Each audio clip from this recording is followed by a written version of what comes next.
All right, 37 to 39. For in just a little while, very little while, he who is coming will come and will not delay. Now, settler ran down in the first century. He hasn't come yet, but he hasn't delayed yet. If their concern due to the persecution of verse 33 was about the delay of the second advent, they should rest assured that in just a very little while, he who is coming will come and will not delay. These first century Jews, Christians, first century Jewish Christians, and all those, the first, second, third, fourth, up to now on 23rd, these words and those that follow were adapted by the author from the Septuagint of Isaiah 26:21 and Habakkuk 2:3-4.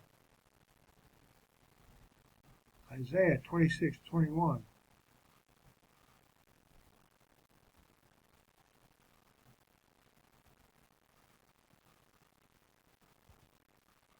For behold, the Lord is about to come out from his place to punish the inhabitants of the earth for their iniquity. And the earth will reveal her bloodshed and will no longer cover her slain.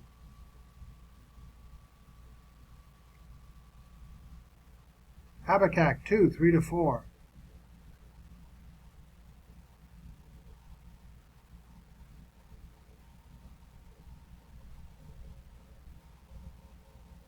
For the vision is yet for the appointed time. It hastens toward the goal, and it will not fail. It will not fail. Though it tarries, wait for it, for it will certainly come.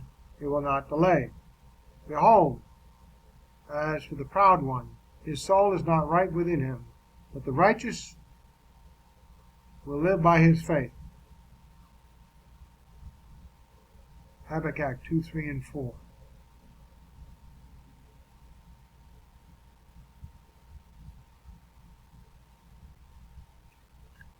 But my righteous one will live by faith, and if he shrinks back, I will not be pleased with him.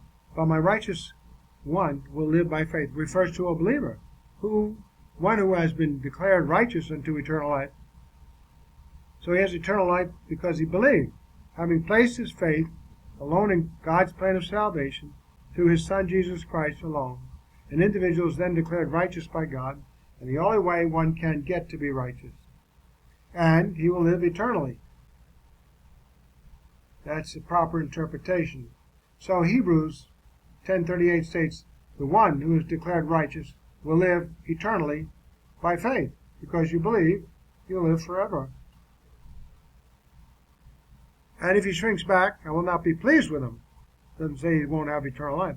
The righteous one who will live eternally by the faith has the possibility in this temporal life of shrinking back from the will of God in the face of persecution, at which time the Lord indicates his displeasure. Notice that loss of salvation is not in view. But if he shrinks back, that is, if the righteous one commits apostasy, denouncing his Christian profession, or somewhere in between, God's favor cannot rest on his life. What does that mean? He doesn't get blessing on the temporal life or in the eternal life that he's going to spend with God, but he's not going to get favor on that life either. Yet he'll still be a resident. By understanding the serious consequences, the writer softened his words so that he would not distract from his predominant role, his predominant note of encouragement.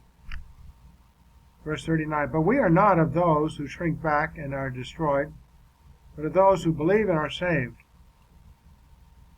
Here the original text has an emphatic we, which the writer might have intended as an editorial we, of which he was quite fond. Then he would mean, as far as I am concerned, I am determined not to shrink back and experience the ruin which divine retribution would bring. Christians who haven't grown in the faith don't realize, I haven't realized for years, that you got to be faithful, you got to grow in the faith, otherwise God's going to discipline you severely, divine retribution, depending upon how far you are unfaithful. The words are destroyed reflect the Greek apolia, which can refer either to temporal or eternal ruin. In this context, the former is correct. Instead of the ruin which an apostate invites, the writer intended to be among those who are believed and are saved.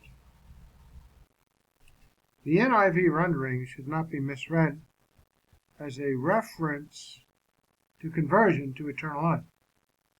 Though the author's own normal word for salvation does not occur here, the expression "and are saved" somewhat freely translates these Greek words, eis periposin thekis.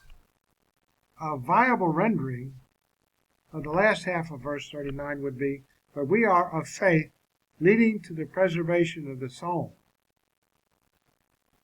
Sukes, soul, but soul here should be understood in the Hebraic sense of the person himself or his life, and refers in this context to the way in which persistence in the faith perseveres an individual from the calamities that overtake those who shrink back. Even if the writer was speaking primarily of his own purpose of heart, he clearly intended that to be shared by his readers. Thus, the concluding statement of his warning passage 10:19 to 39 amounts to a call for determination and perseverance.